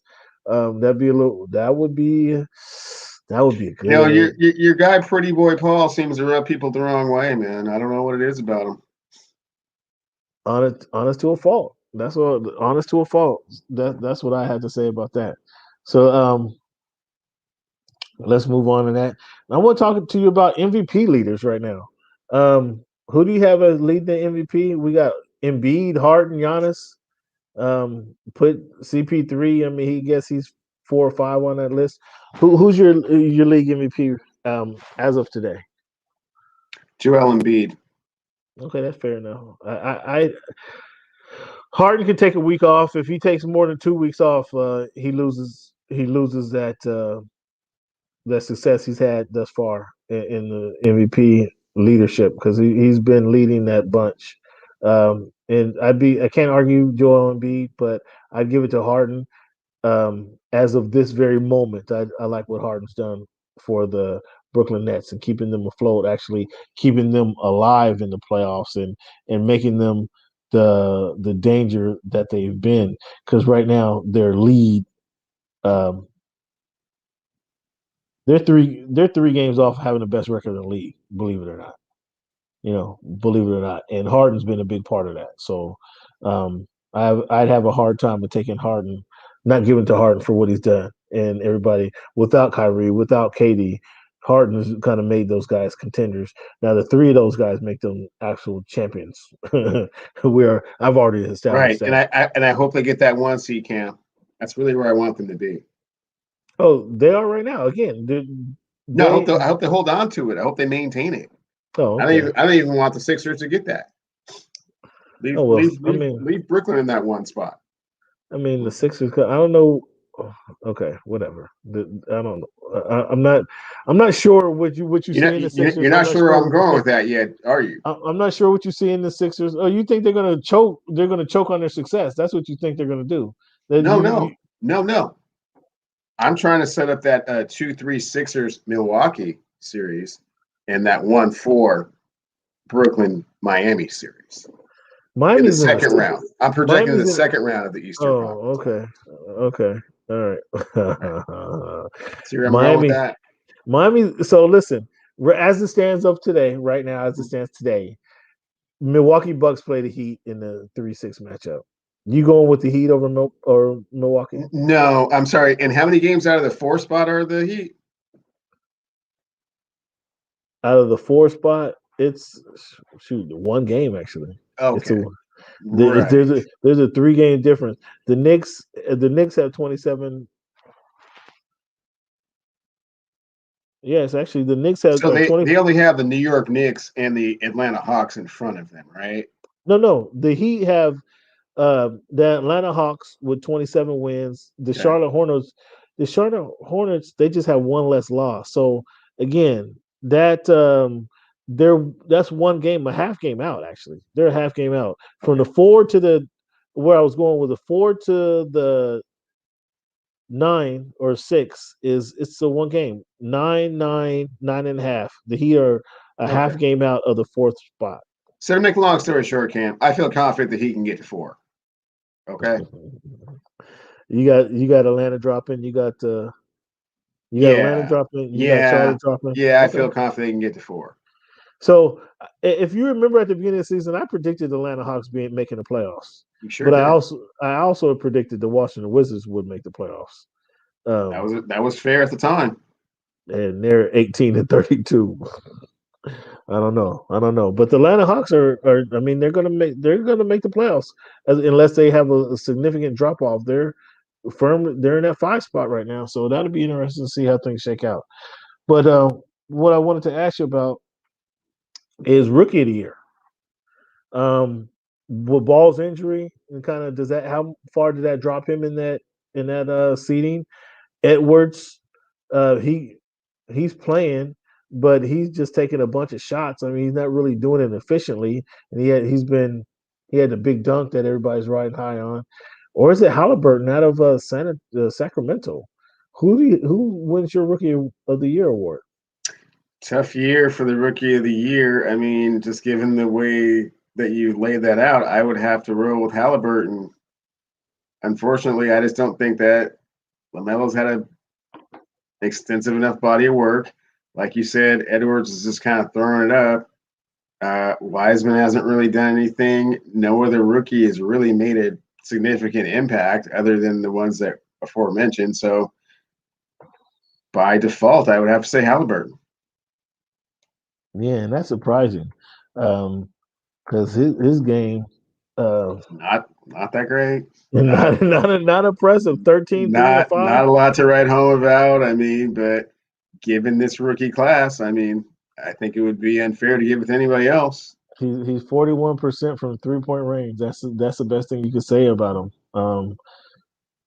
That's the best we had to say. But I think you're right. Like you say, and let Edwards makes a couple more dunks that go viral. I mean, he might cement it because that's what people are looking for. We had yesterday Isaiah Thomas suited up for the Pelicans. What's your thoughts on Isaiah? Can he help them out What happens to Lonzo Ball? I mean, Lonzo Ball was supposed to be their point guard now. They have Isaiah Thomas. What do you think about his resurgence, and can he actually help the Pelicans and give them life as they head down the stretch of the season? Happy to see him back on the court. Happy to see him back in the NBA. It's a little too little, too late to help the Pelicans get into the playoffs per se. Hopefully, he does enough to have a pretty good audition, and can try this again next year. But I don't really see the Pelicans making the playoffs, so I think it's more of just an extended audition. Hopefully, he does well. Glad to see he made it back. They're 2 games out of that out of the 10th seed. Golden State is 10th right now with 14 games back. New Orleans is 16 games back. So they're 2 games out. I mean, it's not beyond the realm of possibility, but I think the NBA will try to finagle some things to happen to get your boy Zion into the playoffs. They would do whatever they had to make that happen. Yeah, extending game. Yeah, I shouldn't say all that. I don't want. I mean, it's true. NBA, but I mean, they created a bubble. They created this playoff. Happy if he was there. They created this play-in tournament so he could get in the playoffs in a bubble last season. I mean, so what are we talking about? We already know it's been proven that they're gonna kind of get funky. Just similar. I don't know if you're not gonna admit to this or you probably don't recall this, but back in 2004, I think it was that all of a sudden it was 5 games it was a 5-game first series of the playoffs, and then all of a sudden when those Sacramento Kings were showing some heart. And the Lakers are getting long on the tooth. They said, "Oh no! Let's make this playoff series the first series a 7-game series." That was revenue. That had nothing to do with trying to protect the Golden Goose at the time. That was all about revenue. Yeah, okay. A couple more games. TV contracts coming up. Let's milk it a little bit longer, huh? Yeah. So we see loophole there. Yeah. So we see the NBA will kind of bend the rules, stretch the rules, massage the rules a little bit to make things happen. Yeah. Okay. Add a few extra games, get somebody a chance. We'll just maybe. Okay. A little bit. NBA is pretty slick with that. So IT is back, so we'll see if he can help. But what's up with your boy Paul Pierce, man? Was he trying to get fired? Was Pete trying to get fired? You tell me. He clearly was not concerned about his job security, blasting his whereabouts and his activities, Instagram Live. I mean, that's certainly not something that you're going to do, given what he was doing. If you have any consideration or care about your job, I mean, it's a very good chance you're not going to have one if you do that. So, yeah, I don't think he was that concerned about it. That was kind of funny. I mean, he's doing his thing. He's doing what many people do. He's off the clock. Hart is really hard to beat him up because he was off the clock doing his thing. And what you might anticipate, a young, relatively young NBA, a young guy, NBA champion with millions of dollars. Yeah, with millions of dollars in his pocket. You might assume he's doing a little bit of playing poker with his buddies. Having some exotic dancers in the room. You might assume he's doing that up to the wee hours of the morning. You might assume a lot of this is going on. But when you IG Live it, or you Facebook Live it, or you use social media and kind of show the inner workings or the behind the scenes action, a la Antonio Brown in the Pittsburgh's locker room after a win. I mean, it's not looked upon too favorably. Your judgment gets questioned, and kind of like driving a car. You kind of like driving a car. When you're impaired, maybe you don't press sends. Maybe you don't hit the live button when you're a little impaired, as if you don't hit the startup button on the car. Maybe you don't do that. And hey, he did his thing. I mean, he's not hurt. He's not going to be in unemployment line anytime soon. Where we don't anticipate him being in unemployment line anytime soon. But yeah, Paul was getting it in. And Paul was getting it in and had the whole internet ablaze over the Easter weekend. So at least he had a good weekend because it was what 8 p.m. the next day that he's talking about good morning, good morning world. So he got his money worth, right? Yes, and then the whole world knows. Yeah, that's the unfortunate part. So Cleveland, let's take a break here on this moment, man. When we come back, we still got some topics for you fans. We still got some good stuff to get into. We're going to talk about here in a minute. We're going to give you this week in history. As we always talk about, man, Cleveland, one of the best part of the shows, and I think when we can talk about what's happened in the past and kind of give homage to some of the things that happened in the past that affect our lives to this day, regardless how long it's been. I think it's a good look. So we always talk about this week in history. We have that for you, and then we're going to talk about the NCAA championships. We're going to talk about the bracket, and we might even get into some baseball conversations. So fans, give us a second. We're going to come right back with you and give you more content.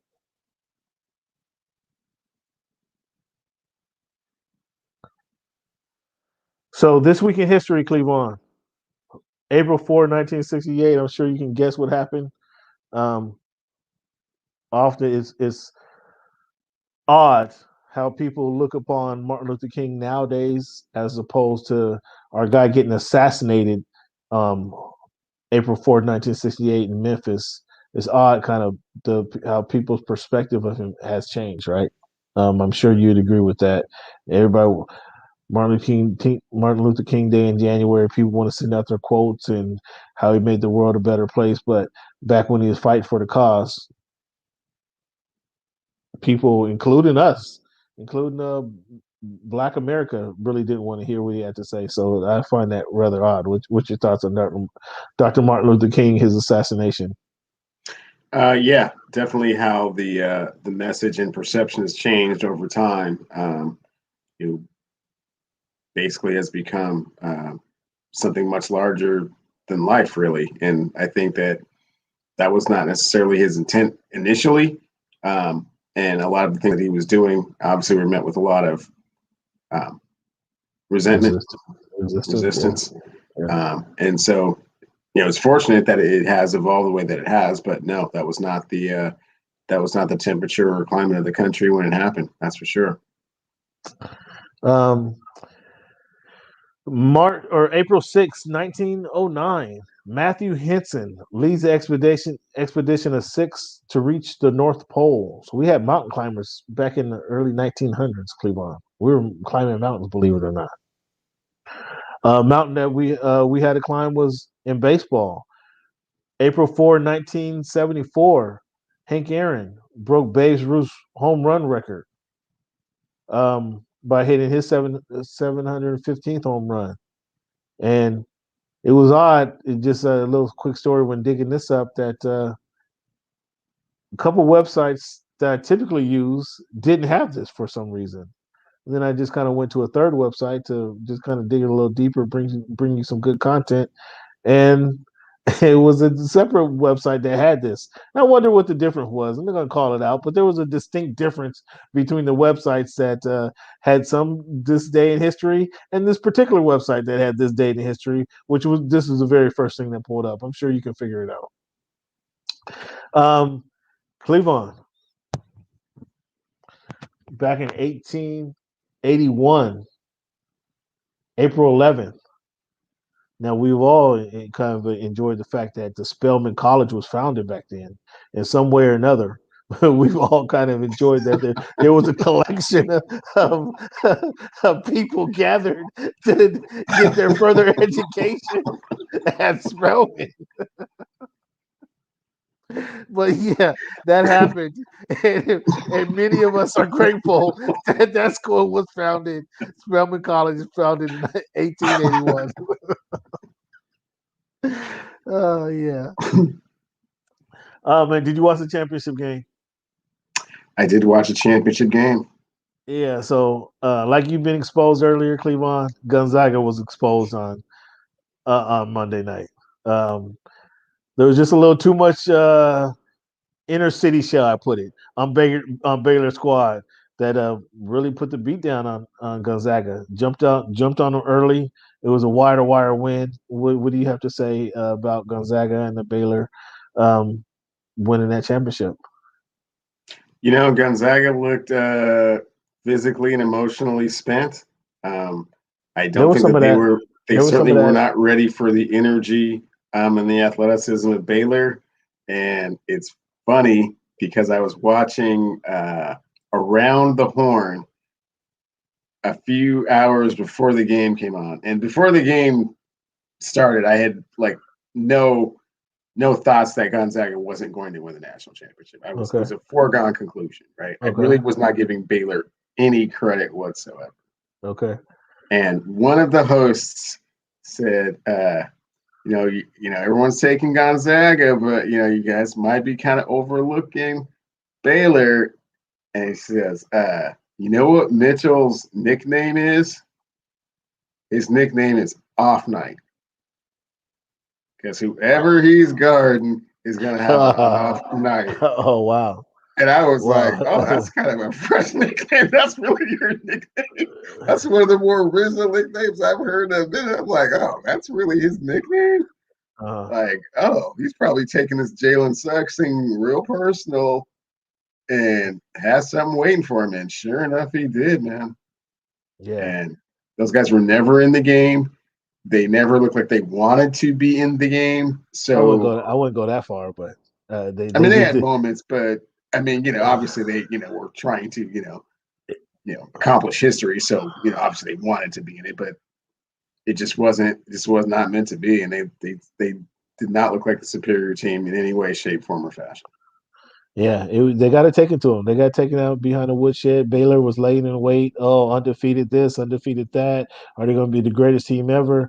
Baylor was laying in the weeds, man, waiting for their opportunity.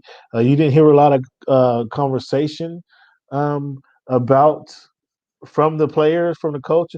There was one line from the coach says, we're going to. He was confident. The coach said, "We're going to be ready to play." I mean, two teams. One team is undefeated, sure enough, but we've been number 2 all year. We've had, and he went and included the tournament stats, saying that if you include the tournament stats, our team was better. And obviously, the game against UCLA kind of took some of the stats down for Gonzaga. But he says if you include the tournament stats, our team has been better. We've been number 2 all year. The last win, we really put it on. We put it on them in the Final Four, showing that we wanted to get to the championship game and win. Versus the other team just kind of snuck through their conference finals there. So that was the one comment I did hear. It just gave me a lot of, or he showed a lot of confidence in what he was saying. That hey, we want to get here and not only win, but we or not only play, but we want to win that thing, and that's what they did. So kudos to those guys. Cleveland, man, did you get into the women's tournament at all? A little bit. I did see Arizona with the upset over UConn. Anytime UConn's not in the championship, it's pretty much considered an upset. So I didn't see too much of that game. I didn't see any of the championship game, unfortunately. But hats off to the Stanford Cardinal for getting back into the winner's circle. First time for Tara Vanderbilt in what 20 years? I said 20 years between championships. Quite a Yeah. while. So Yeah. Good for her. We'll hear about that in various ways for the next year. But I thought the women's tournament. I watched a little bit of the. I watched the Final Four. Certainly, I watched a little bit of the championship games, and the competition was good there. I mean, women's basketball is not men dunking. It's a lot more execution. They rely on a lot more execution to win their games to get open looks. Um, I wanted to see what the girl from UConn would do, and that opened my eyes to what Arizona had. They had some competitors. They had some fighters on their squad who was that's competing. true. So kudos to them for even getting to the Final Four. And in watching the Arizona beat UConn at the end of the game, so you didn't watch the game, right? Arizona UConn. Did you watch the game? I Arizona saw the end upset. of the game. You saw the end of the game. So after the game, the girls are celebrating, and the coach of the Arizona Wildcats kind of brought her team to the center court, and we're saying that we're going to the championship, and we're able to beat these guys. And she gave the finger to saying, essentially saying, fuck those guys who were ranked thinking that nobody can beat them. Fuck all that. We can beat them, and they did, and kind of fired the girls up. But she clearly showed the finger. I saw it, and I was like, wow, did she just give the finger to and you could just the context of the situation. I could have I clearly couldn't hear. I wasn't there clearly, but the context of the situation, you gotta imagine what she's saying to her team. Just kind of, hey, fuck the world. We did this. We can move on. Just like we said to them, the fuck Stanford. All this the you know the blue buds, if you will, the powerhouse teams, if you will. We're a little team coming from nowhere, so fuck all that. We're going to go here and win. I can imagine the conversation went along the lines of that. Did you have a problem with her flipping the bird on national TV? Not really, Cam. I mean, in those moments, I mean, in the heat of the moment, especially when you're that big of an underdog, I mean, no one is expecting you to win. It takes a lot of, intestinal fortitude and just belief in one another to do that. And, people don't always express themselves, as politically correctly as they should. You're not going to get too many chances to beat UConn. They've had 2 88-game winning streaks.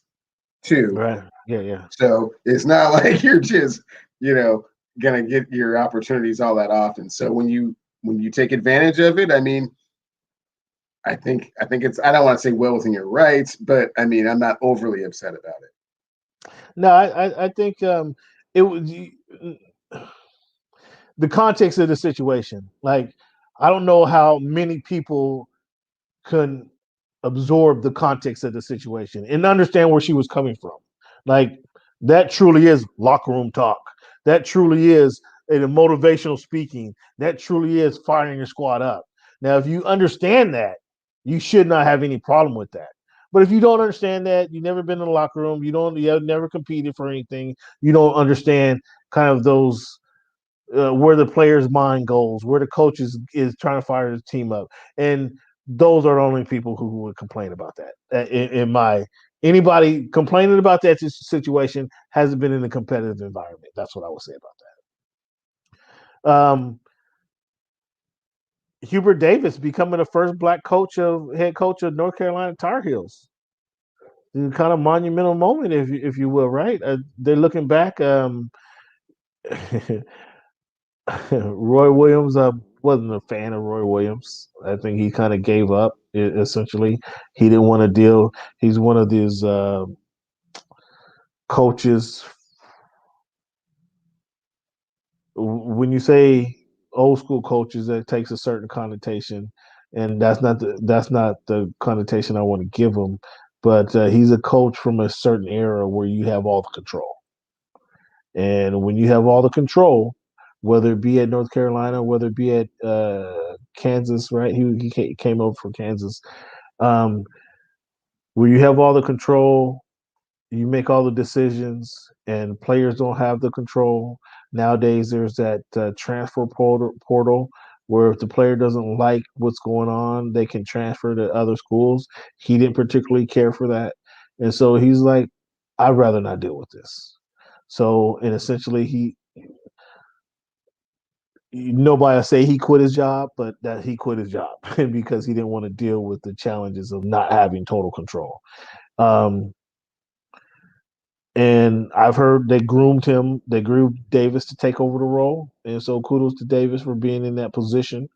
He actually has experience coaching college basketball. He made it to the NBA. He had some success in the NBA. Clearly didn't win a championship, but he had some success competing against the best. So he knows what that journey is going from college to the NBA. Actually played at North Carolina. So what do you think about that hiring? I think it's a great hire. I think that you were kind of alluding to that it was a long time coming, but also, I mean, Dean Smith was there for almost 40 years, and then Roy Williams was there almost 20 years. So not a lot of opportunity to hire a black coach. So I'm not quite sure that really kind of played into it. Like you Well, there said, hasn't been one either way. I mean, there hasn't been one there either hasn't way. there hasn't been one, but like I'm Yeah. saying, I mean that I think a lot of that is due in part to Dean Smith coaching for so long, and then Roy Williams coaching for so long. So Fair enough. But also at the same time, Hubert Davis is cut from that cloth. His uncle Walter Davis went there before him, so there is a lineage, a line there. So I think it's a good plug-in. I think he'll be successful. Well, that's all we can do is hope that he'll be successful. With, when you prefer to do something, we can hope he'll be successful. And I think he'll get because there is a lineage there. He's familiar with the program familiar with him. That there should be some outside assistance to help him be successful. So, not that I'm a North Carolina fan at all, but I'd like to see Hubert Davis be successful in that role. Cleveland, have you seen the Space Jam Thriller, or did you get a copy? Did LeBron send you a copy of the film that he's been working on for the last 3 years? Did you get a copy? Were you able to review it before everyone else? I did miss the screening. He did send it up for a few Laker fans, a few LeBron fans to take a look at it. And unfortunately, I wasn't able to make that one, so I'll have to catch the next one. Okay. What are you? I'm sure you saw the. I'm sure you saw the previews, all right? I think I have seen a few. It looks hilarious. It looks like it's going to be a good time. Family oriented. It should be great. Okay. Why? Why do you think he kind of? Why do you think he can make his own film? Why do you think he couldn't kind of create his own version and not use the same? It's a different version. I'll give him that. It is a different version. It's not the same film. However, kind of create your own theme. Why couldn't that happen? Do you think? I mean, who's to say that he couldn't have done that? But why not just do this? I mean, I think he was approached about it. I don't think it's something that he went out and said, "Hey, I'm just going to go out and make that." It wasn't his idea. Now, okay, all right, fair enough. He was approached by it, and he said, "I'd be honored to, fill into that role." He does have 17 production companies, so none of the production companies can come up with their own LeBron James movie involving hoops and animation. They have to go Space Jam too. Well, Cam, I'm not, privy to all of the, information with regards to, his movie making decisions. Okay. I'm just asking a question, man. You don't have to get, sensitive with me. I don't mean to Well, you're acting like I'm supposed to know why LeBron decided to make Space Jam 2 and not make his own thing. I mean, I understand what you're insinuating. Everybody understands what you're insinuating. I'm just asking a question. No, Jordan Knights, they say things in weird little different ways. I understand what you're trying to say. I'm just asking a question, man. I mean, you got you got 17 different production companies. Jordan Knights do. So make your own I show. understand where you were going with that. Make your own show. That's all I'm saying. Make your own show. Fine. Okay. He was asked and he accepted. So in all honesty, it does look pretty interesting. I guess maybe I'll see it on. I'll stream it and watch it. Maybe I'll stream it and take a look at it once it come out. Once it's on Netflix.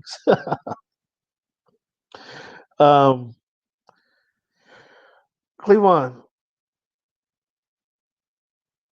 you got 20 seconds. You want to talk about? I'll give you 120 seconds. You can talk about the Mariners, man. We got I got another couple of topics we want to talk about, but baseball season. We had opening day last week. Opening day still, or this week. I'm saying, excuse me, this week. The Dodgers we're going to get their championship here Friday, I believe it is. What the Mariners doing? What's their season look like? 120 seconds. I'm putting on fans. I'm getting my timer ready. I'm gonna put on 120 seconds, and I want Cleveland to go ahead and talk about his beloved Mariners. And let me get my time. Let me get my timer going. Hold on. Don't start yet. Get ready. Don't start yet. All right, go. 120 seconds. Right now, 3-3. I like the direction the team is going. The infield has, two returning Gold Glove Award winners in J.P. Crawford and Evan White. Seager's starting to come around a little bit. One problem I do have, they have too many outfielders. Right now, you got Mitch Haniger in right. Kyle Lewis, Rookie of the Year from last year, hasn't even played yet. Another guy, Taylor Trammell, came up, made the team, but their two best prospects play outfield. So eventually, Clinic and Rodriguez are going to have to come up. They have a few too many. Okay, see. You don't really know enough about baseball to really even understand what it is that I'm saying. I mean, I'm trying to listen. I know that you don't really understand the words. This is the voice that are coming out of my mouth. That's okay. Your time is running out. That's okay. At any rate, one of the things that has hurt us is that recently James Paxton did hurt his arm. He was scheduled to be. That's just rude and insensitive. I'm in the middle of talking about a team that could quite possibly make the playoffs. It could quite possibly in 3 years be the Kansas City Royals. Mariners in playoffs. All right, enough of that. I can't make it 2 minutes. We could cut this out. Mariners in playoffs. Come on. We had to cut you off right there. You're Mariners in playoffs. When's the last time the Mariners been in the playoffs? Has it been 30 years? Enough of that. Fans, in Major League Baseball, the All-Star team or All-Star game, Major League Baseball, pulled the All-Star game out of Atlanta due to the judges ruling on their voting practices. What's your thoughts on that, Cleveland? They moved the game to Colorado. I think it was a bold statement. Typically, the NBA is kind of the leader with regards to kind of being active with regards to social issues. It's typically not baseball's thing. So was kind of surprised that they took this stance to do that. Very surprising. I'm not quite sure who was pressuring them to do so or why they felt compelled to kind of be at the forefront of it. But I'm pleasantly surprised and, proud of them for doing it. Yeah, very surprising that they actually took the stand, took any stand actually, and they actually moved it to Colorado. So that's interesting that they did that, and there was a whole movement in Atlanta now or in Georgia that they understand and kind of perked up some ears as to why they would move this event out of the city. This is about a week-long event actually goes on. They have that leads up to the All-Star game is typically on the Tuesday, but then as you know, they have the home run contest, and they have before that they have the All-Star the old timers games, and so it's the whole city gets involved, and all of the vendors come to the town, and all the local businesses get a chance to get a bump in their economy. So taking a All-Star game out of their town kind of does impact the city as a whole. So I can kind of understand both sides of the story. For the businesses perspective I'm talking about, but as the state from making these laws that to kind of impact voting and kind of make it difficult for minority voters. I understand it was a monumental move by the Dodgers, by the Major League Baseball, and we've seen what the impact that pro sports can have. Like when the NFL pulled their Super Bowl out of Arizona, like Arizona quickly changed those laws to get the NFL back in tow, so they can put on some NFL games. Obviously, that's a good state for events because they have a lot of open space. They have a lot of hotels, typically good weather year round. So it was surprising, as you state, that the Major League Baseball to make this move, but kudos to them for actually making the change. Fans, again, I want to thank you guys for sticking with us, man. We got a long show. We got a lot of content in this, and tonight we want to thank you for participating. However you're listening to your show, man, tell a friend to tell a friend about this podcast. Voice of the Fans podcast. It's your man Cam. You can hit me up on Twitter at What's Good in Sport, or my Instagram is Voice of Fans. I'd like to know your feedback. Actually, make sure you hit the subscribe button, and if you're not watching this on Voice of the Fans, the YouTube page, hit the subscribe button on the YouTube page. We got a lot of different content for you. We'll have some Major League Baseball content coming up this year. We'll have some. We have a ton of NBA content, interviews, pregame, postgame interviews with all the players that you, notable players that you'd like to hear from. And then NFL season coming around, I cover the NFL as well. So we have a lot of different content for you guys to enjoy on Voice of the Fans on the YouTube page. So if you're not watching this on the Voice of the Fans YouTube page, check out the Voice of the Fans YouTube page for more content from the professional world of sports.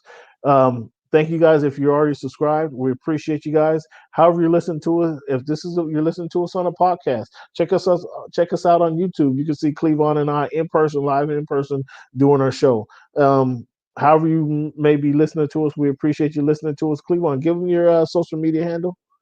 Absolutely, at Clevie Wonder on Twitter and Cleavon Still on Instagram. Once again, this is your man Cam. We appreciate you guys for tuning in. I'm going to leave you guys with this quote here.